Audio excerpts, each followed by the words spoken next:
Theorem. Pythagoras प्रमेय क्या होता है?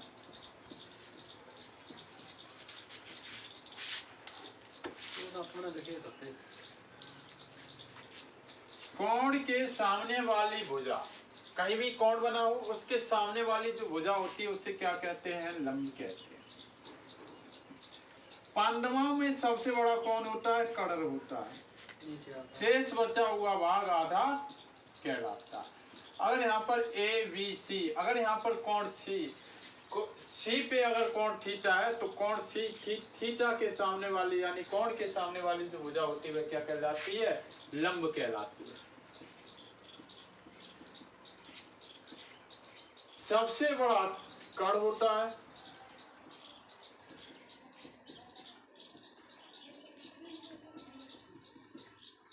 बची हुई भुजा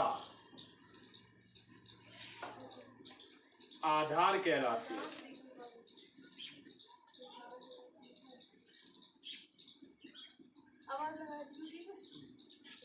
अगर हम यहाँ से कर्ण स्क्वायर की बात कर लें कि यानी कर्ण स्क्वायर का अगर मान ज्ञात करना और किसी भी दो चीजों का अगर मान ज्ञात दिया हुआ है तो तीसरी भुजा का मान आसानी से ज्ञात कर सकते हैं। मान लो कि कर्ण का मान अगर आपको लंब का मान दिया है, लंब और आधार का मान दिया है, तो कर्ण का मान ज्ञात करने के लिए कर्ण स्क्वायर इक्वल टू होता है लंब का स्क्वायर प्लस आधार का स्क्वायर, लंब का स्क्वायर प्लस आधार का। अगर लंब स्क्वायर का मान ज्ञात करना हो तो लंब स्क्वायर इक्वल टू कर्ण स्क्वायर माइनस का आधार स्क्वायर। अगर आधार का मान ज्ञात करना है तो आधार इक्वल टू आधार स्क्वायर इक्वल टू कर्ण स्क्वायर माइनस का लंब स्क्वायर।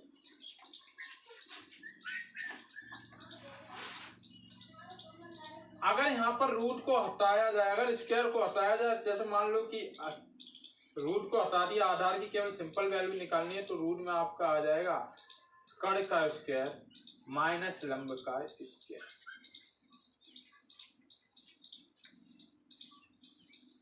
अगर ये भी बोल दिया जाए कि अगर इसको कर्ण को ये बोला जाए कि किन्हीं दो भुजाओं के वर्गों का योग, किन्हीं दो भुजाओं यानी छोटी दो भुजाओं के वर्गों का योग तीसरी भुजा के वर्गमूल के बराबर होती है। अब तीसरी भुजा मान लो कि अगर दिया गया है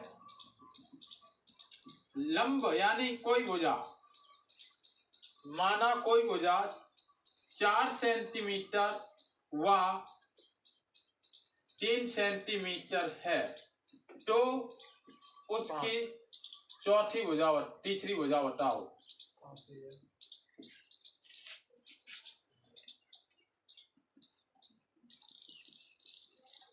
या ये बोल दिया जाए कि ए बी का मान 4 सेंटीमीटर और बी सी का मान 3 सेंटीमीटर है तो ए सी का मान कितना होगा, या ये बोल दिया जाए। तब इस टाइप के क्वेश्चन को क्या करें, सबसे पहले देखना है कि सबसे पहले डायग्राम को ड्रा करना है। डायग्राम को ड्रा कर लिया कि ए बी और बी सी और ए सी, तो ए बी का मान दे रहा है 4 सेंटीमीटर, बी सी का मान दे रहा है 3 सेंटीमीटर, तो तीसरी भुजा कर्ण का मान आसानी से निकल आएगा। लगा दीजिए बी नो डेट या बी है। कर्ण स्क्वायर इक्वल टू लंब का स्क्वायर प्लस आधार का स्क्वायर। अगर शॉर्ट में बोला जाए तो के का स्क्वायर इक्वल टू एल का स्क्वायर प्लस ए का स्क्वायर।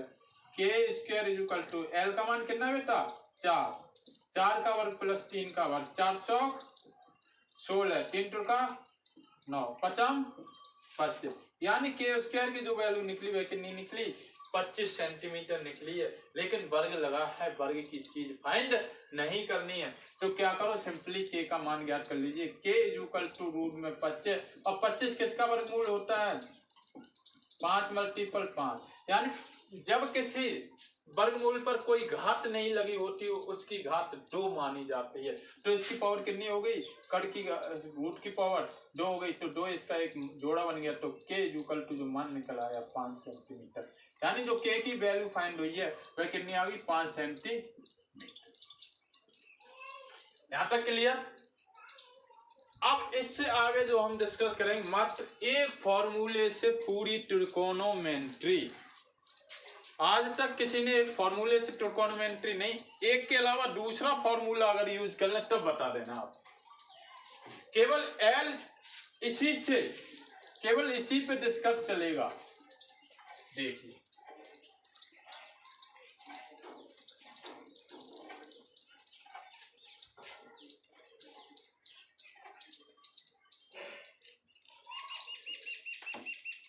ये नोट करते चलना साथ साथ।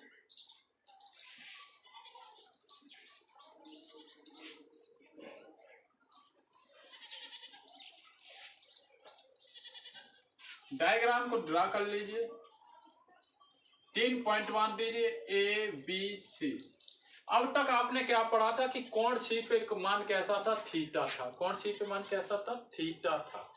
अगर यहाँ पर हेयर सी, अगर यहाँ पर थीटा मान दे दिया जाए, कोण ए पे मान थीटा दे दिया जाए, तो इसका लंब कौन सा हो जाएगा, बी सी। कौन सा हो जाए, बी सी।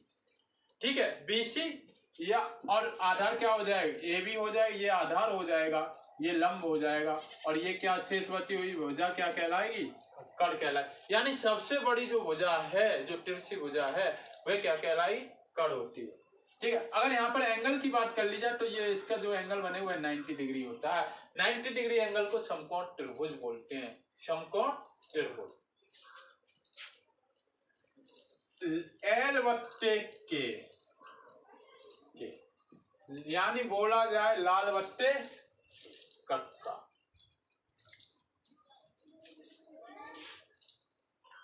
इसका ठीक अपोजिट, चलो पहले लाल बट्टे कक्का की बात कर लें। साइन, कॉस और टेन। Sine, cos, tan. अगर इसकी बात की जाए कि यानी ये है क्या, साइन को कहते हैं ज्या, कॉस को कहते हैं कॉज्या, और टेन को कहते हैं स्पर्श ज्या। यानी ज्या, कॉज्या और स्पर्श ज्या, साइनाइंस, कोसाइंस और टेंजेंट। जो यहाँ पर जो मान निकलेगा, sine theta is equal to L बट्टे के। एल का मतलब हो गया लंब और के का मतलब हो गया कर्ण, यानी लंब बट्टे कर्ण। साइन का ठीक अपोजिट ही कोसेक होता है। नोट करते चलो कुछ फॉर्मूले। यानी cosec theta is equal to K बट्टे एल, कर्ण बट्टे लंब। अगर कोसेक का मान साइन के टर्मों में पूछा जाए कि कोसेक का मान साइन के टर्मों में क्या होगा, तो cosec theta is equal to 1 बट्टे साइन थीटा, 1 बट्टे साइन थीटा। अगर साइन का मान कोसेक के टर्मों में पूछा जाए तो sine theta is equal to 1 बट्टे कोसेक थीटा, 1 बट्टे कोसेक थीटा। क्लियर? यानी साइन का ठीक अपोजिट क्या होता है, कोसेक होता है। अगर कोसेक का अगर साइन के टर्म में बात की जाए तो cosec theta is equal to 1 upon sine theta, और sine theta is equal to 1 upon cosec theta. अगर साइन का मान कोसेक के टर्म में पूछा जाए तो 1 अपॉन कोसेक थीटा होता है।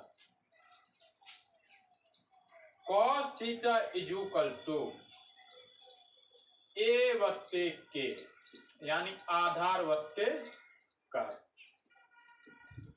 अब कोसेक का ठीक उल्टा क्या होता है, सेक होता है। तो sec theta is equal to K बट्टे ए, कर्ण बट्टे आधार। और अगर सेक का मान कोसेक के टर्मों में पूछा जाए तो sec theta is equal to 1 upon cos theta, और कॉस का मान अगर सेक थीटा में पूछा जाए तो cos theta is equal to 1 upon sec theta. Tan theta is equal to L बट्टे ए, लंब बट्टे आधार। तो टेन थीटा लंब बट्टे आधार, टेन का मान अगर साइन और कोसेक के टर्मों में